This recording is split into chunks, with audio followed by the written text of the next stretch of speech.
Russia is obligated to withdraw from the Danube Commission by February 29, 2024. If it fails to do so, the members of the Commission will not recognize their obligations to the Russian Federation under the Belgrade Convention of the Regime of Navigation on the Danube. The organization made this decision at its 100th meeting, which was chaired by Ukraine. After the exclusion of Russia, the Commission will comprise Austria, Bulgaria, Croatia, Germany, Hungary, Moldova, Romania, Serbia, Slovakia, and Ukraine. It is based on the Commission's decision adopted on March 17, 2022, which rejected the credentials of the Russian representative to the Danube Commission and all his deputies, suspended the Russian delegation from all meetings and decided to dismiss Russian citizens from diplomatic, administrative and technical positions in the Commission's secretariat. I am grateful to the members of the Danube Commission for this courageous and principled step. Dmytro Kuleba, Minister of Foreign Affairs of Ukraine, on Telegram.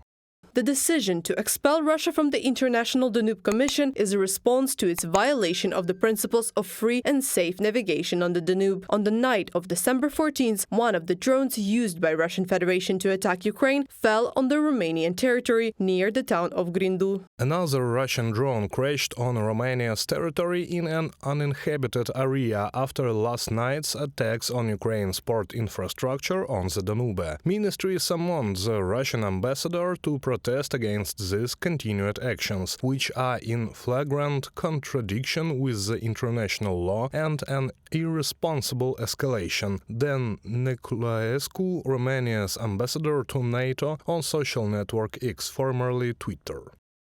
Such diplomatic defeats are not new to Moscow. In the last months alone, the UN International Court of Justice, the exclusive board of the International Maritime Organization, and UNESCO, the Organization of the Prohibition of Chemical Weapons, have refused to deal with the aggressor country. In the face of international isolation, Russia has found allies among other rock states. All of them have been under sanctions for decades.